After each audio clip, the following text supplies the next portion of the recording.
one straight 2-hour video.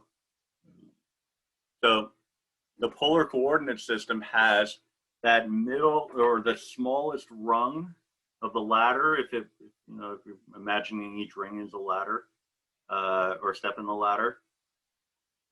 This guy, I'm going to highlight it in red. This guy right here is the unit circle. So I'll just go do a little arrow.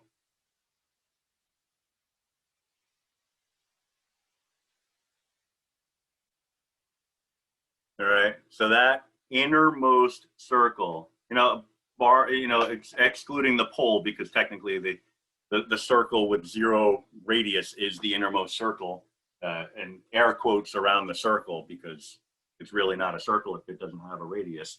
That would be the innermost, but the first step away from it is the one with a radius equal to 1, and that is the unit circle. All right. We typically don't call it the origin. We call it the pole, but you can go either way with it. Nobody loses any sleep over it.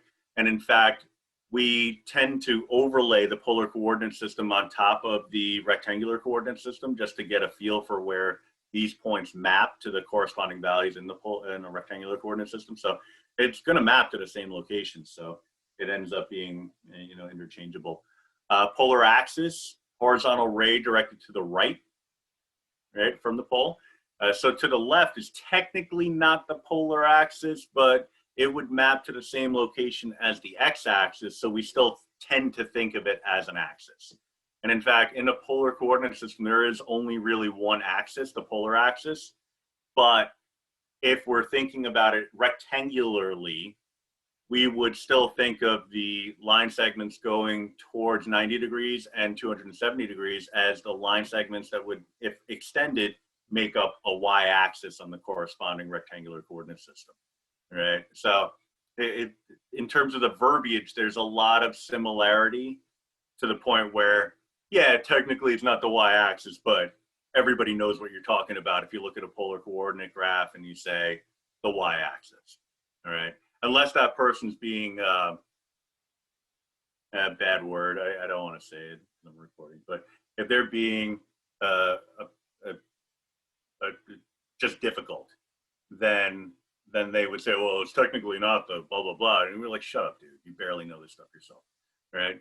So point P, or any point on a polar coordinate system, is defined by the radius, so the distance away from the pole, and the angle, right? The angle theta, which is the angular movement from the polar axis. So the benchmark that we're working with is 0 degrees, which we're designating as the positive x-axis. If we're overlaying to the rectangular coordinate system, then any theta value would be movement from that location. So just like the unit circle, we still have positive x's, positive thetas, negative thetas. And so if I say negative 90 degrees, that's still going to map to the same location as 270 degrees, right? And the angle can be measured in degrees and radians. So the reason why radians is so important, or are so important, is because it's a linear measure, right? It's basically taking the distance traveled around the circumference of a circle, which is a linear length. And that value it's on the same playing field as other linear measures, like the distance along an x-axis, a y-axis, and so on. All right. There's a change in units if you involve degrees. Right. So if I were giving you a function like y equals sine of x plus x squared, and I told you to graph that, you would never do that in degree form, because yeah, the degree form might give you a nice look at the sine theta part of the equation, but it would give you a terrible look at the x squared part of the equation. It's apples and oranges, right? The notations here, if r is positive, you're going to move r units towards the given theta. If r is negative, rotate around the unit circle in a, if r is negative, move r units away from the given theta. I was reading the wrong thing. If theta is positive, rotate in a counterclockwise fashion. If theta is negative, rotate in a clockwise fashion.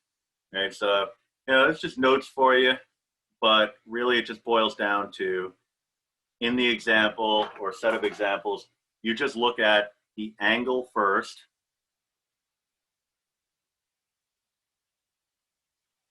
So in this case, we're looking at 60 degrees.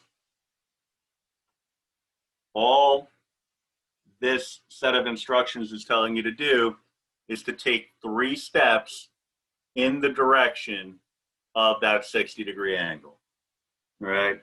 So the only thing you really got to worry about here is just not going cross-eyed when you go through the process. Okay, so 3 steps in the direction of 60 degrees, 1, 2, right there.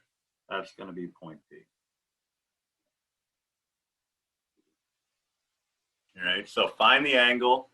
If the R value is positive, you're going to make a movement toward that angle. If the R value is negative, you're going to make a movement away from that angle. So the next one, 7 pi over 6. Here's 7 pi over 6. What this is telling me to do is take 1 step away from 7 pi over 6. So I'm standing at the pole. I'm facing, so physically standing at that north pole. And there's, for whatever reason, the horizon is labeled with radians and degrees. So I find 7 pi over 6, and I take 1 giant step backwards. So I'm taking 1 giant step away from it, right? So if I do that, I'm taking 1 giant step toward pi over 6. All right. So it's just a question of what are the rules of the movement here, right? Because that's it. It's a recipe. It's a set of instructions. We know that if I'm given an X value and a Y value, that I'm going to take, if it's a positive X, I'm going to take steps in the direction of the positive X. And if it's a positive Y, I'm going to take steps in the direction of positive Y. Same idea here, except it's not X and Y, right? So for R, we're looking at negative 2 pi over 3. So we want to locate that on the unit circle, right? So it's going to be a clockwise movement equivalent to 2 pi over 3. So instead of going counterclockwise, we're just going to go the other way. So that's going to put us down here, right? So same number of steps. So I would look at it and say, just kind of mark it up. I'm taking 1, 2, 3, 4, 5, 6, 7, 8 steps in the positive direction. So instead of doing that, I'll just take 8 steps in the negative direction, right? So 1, 2, 3, 4, 5, 6, 7, and then 8, right? So now the shortcut to that is, if you're looking for a negative angle, find the positive one and reflect over the x-axis, the quote-unquote, the air quotes x-axis, right? So you can do that too, because all you'd have to do is, fold right down to the bottom of the graph there from 2 pi over 3, and you're good to go, right? We are going to take 2 steps in the direction of this angle, so 1, 2, and so that's the easy part. Once you find the angle, you're good to go. So that's R. All right, so same idea with 135. So let me go purple for those who can sort on. And I haven't used green yet. All right, so 135 in the negative direction would be 225. All right, so whether you're flipping it over the axis or you're counting steps and just going the other way, either way, you're going to get to the same location, or you're going to get to the appropriate location. So I'm standing at the pole, I'm looking at 225. I'm now going to take 2 steps in the opposite direction. So 1, 2. That's going to put me right about here. And that's going to be my S. All right. So, you think about rectangular coordinate system from 7th, 8th grade, and so on. You learned how to plot points. You kind of get some instruction on what those points meant. And then after that, you started learning how to graph entire functions, right? So we have that added little component of, yeah, okay, it would be great. We got to learn how to create graphs out of this too, and be able to know what those graphs look like without actually having to create those graphs. We also would like to know the equivalent relationships between polar coordinates and rectangular coordinates, because if I'm given an equation, just like parametrics, if I'm given an equation in rectangular form and there's an easier polar form out there, I'd want to know that.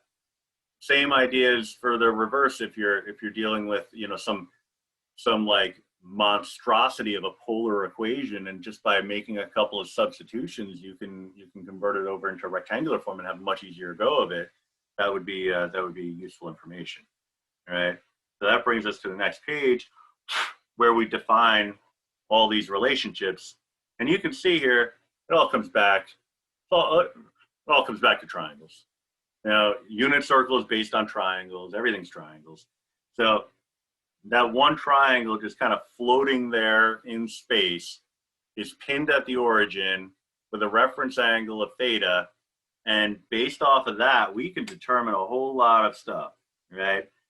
We got all 6 of our trig ratios going on, but let's only focus on 3 of them.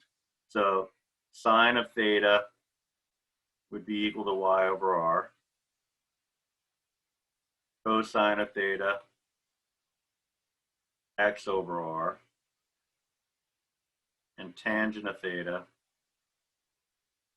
y over x. All right.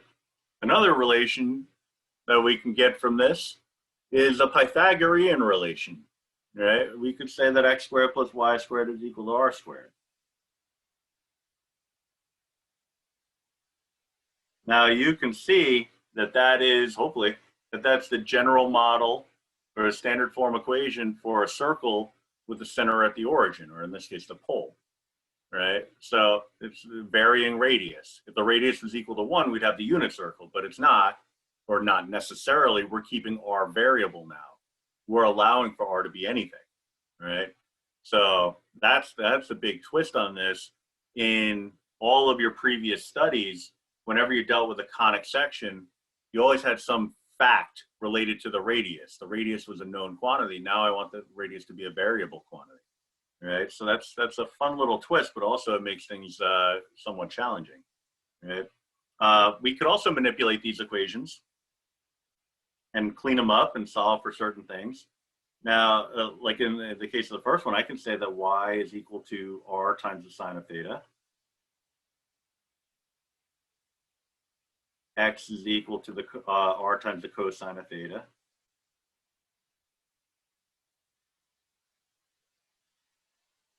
All right, for the next one, cross multiplying, I don't know if that's really going to get the job done, you know, because you kind of look at it and say, if I solve for y, I got x tangent theta, function of 2 variables.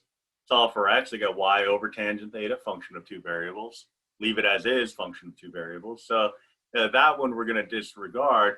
The one below, the x squared plus y squared equals r squared, we can solve that for r. All right, so I'm just going to smidge this over. I just want to kind of give it a little nice column look, you know, sort of like a chart form.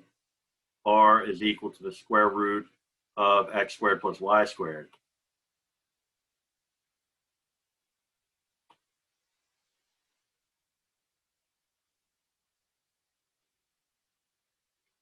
All right. Some other information that we can get out of this has to do with inverse trig. So just going back to sine of theta is equal to y over r, I could solve that for theta just by taking the inverse sine of both sides. So theta is equal to inverse sine of y over r. And we can do the same thing for cosine and tangent.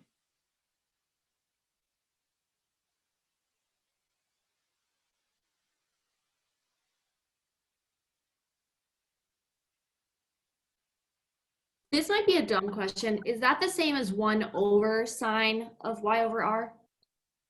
1. No, it's not. That's what cosecant is equivalent to.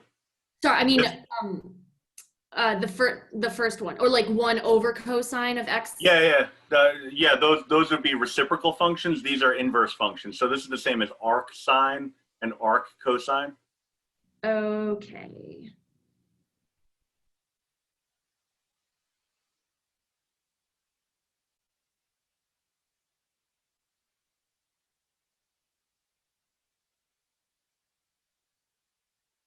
All right, so I'll write the alternative form for it here. I'll just do it in red. So it's the same as saying arc sine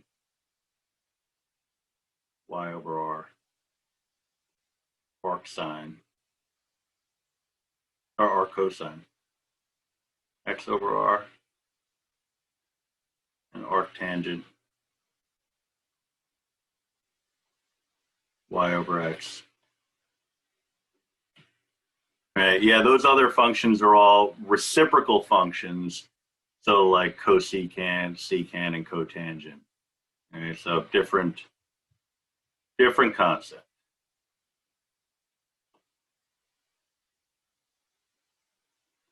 All right, so these relationships are all really useful in order to help us convert over from one form to another. And you have access to these formulas, so if you just refer to them, you can usually just kind of pick out the one that makes the most sense, right? So as long as you know what the anatomy of a polar coordinate is. So when the examples here say find the exact rectangular coordinates, well, that's implied. We're talking about the difference between polar and rectangular. If I'm finding the exact, these must be polar, that this is r and this is theta. Same deal here.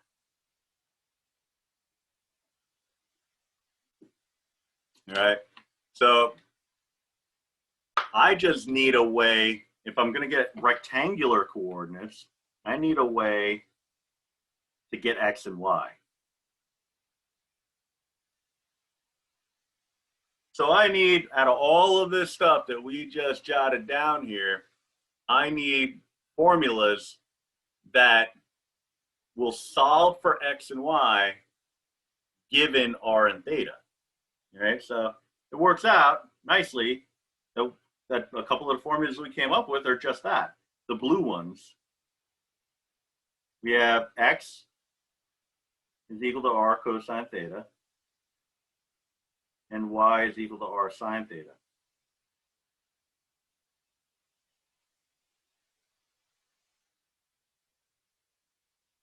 All right, so x would be equal to 2.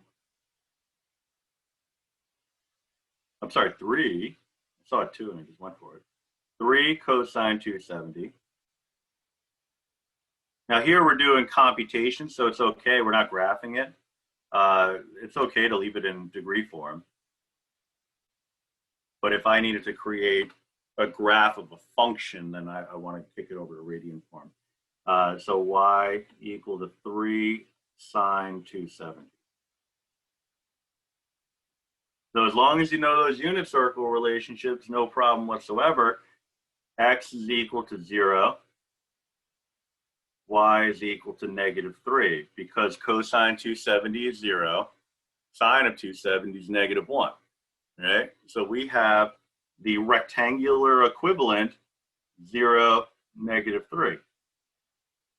And for me, that's like I didn't have to do any of that, but you only kind of find out after you gain a little experience. So at the bottom of the page here, I have what I was talking about before, the polar graph overlaying with the rectangular graph. So I'm going to plot the polar coordinates here real quick of 3, 270, right? So 270 is right at the bottom. 3, 270 would be 3 steps in the direction of 270. You could see that each circle has a radius that's equivalent in length to each box. And that's how the polar coordinate system maps on top of or onto the rectangular coordinate system. So when I take 3 steps down on a polar graph, I'm taking 3 steps down on a rectangular graph. So I got 1, 2, 3. So this is my number 1. And you can see that that jives with what we came up with for the rectangular coordinates. All right. So not too bad, although those numbers were pretty nice to work with. Right. So when I look down to number 3, we're going the other way. I already know what the answer is going to be, because if you just kind of reverse the order based on everything that we just discovered, it's 7 steps down. That's going to be 7 steps in the direction of 270 degrees. You could do the work, but the whole goal here is to get some kind of visual recognition of some of these facts so that you're not spending your time doing the work. Like, I mean, if you happen to know that the antiderivative of secant cubed was what it ended up being, then that's wonderful. If it asks you to show the word, that's a different story. But like, if you know the fact, you know the fact, So in this case, we know the fact, right? Just by doing number 1, 3 steps in the direction of 270 was 0, -3. So 0, -7 would be 7 steps in the direction of 270. But then the big question, of course, would be, well, what on earth happens if it's not something nice and clean like that? All right. So number 2 is going to be along the same lines as number 1. So I'm going to put a star on that so you can tackle that problem on your own for homework. But let's take a look at number 4, and that's where we're going to end it. So here I have an x and a y, and I need an r and a theta. So above, I'm not going to scroll up, but above we have a relation between r, x, and y, and that relation is r is equal to the square root of x squared plus y squared.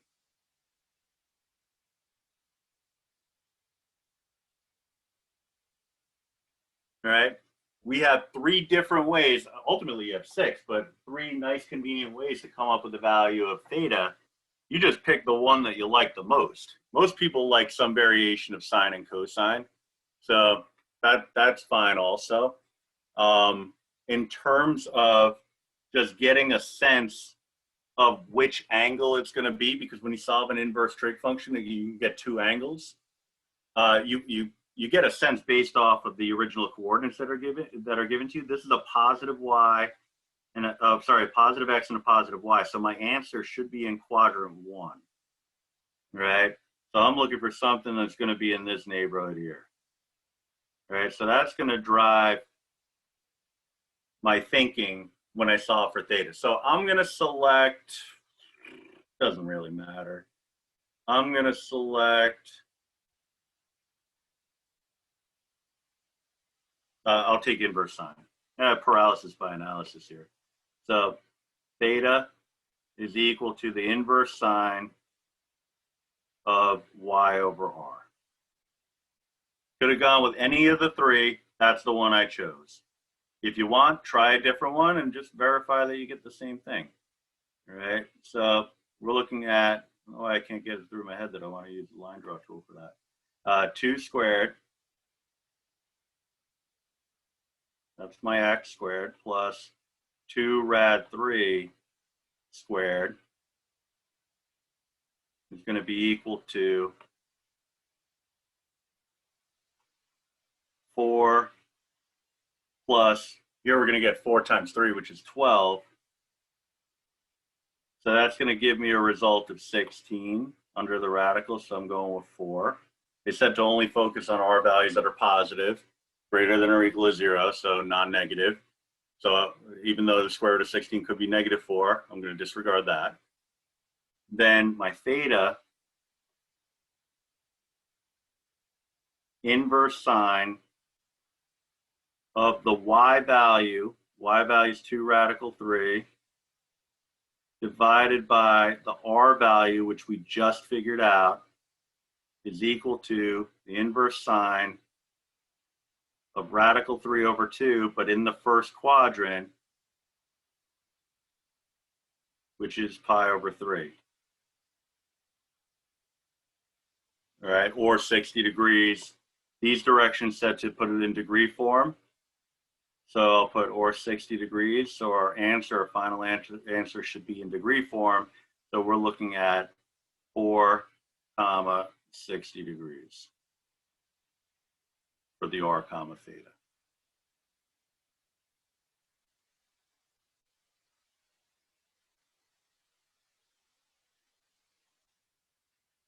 All right. So a fair amount to digest, especially that that Calc 2 stuff. So I'm only starring the one problem here. If you want, you could start looking at the extra practice and review on my website. But that I'll leave that up to you. If you're going to do anything before the next class, reviewing trig facts and basic antiderivative stuff would be nice too. But the trig facts, I mean, you see how much it's come up already in just this one class, and I'm not even forcing the issue. These are. This is going to come out the wrong way. There's no way I can make it sound nice. These are not the hard problems related to these topics, right? So, that like I wanted to give you a taste of, what the trig stuff would look like in the integral form, but like this is stuff that we got to, I mean, especially the pre-calc trig, we got to know this stuff. Otherwise, it's going to be a long, long journey, right? And not a fun one, right? So definitely take the time. Right, so at this point, I'm going to kill the recording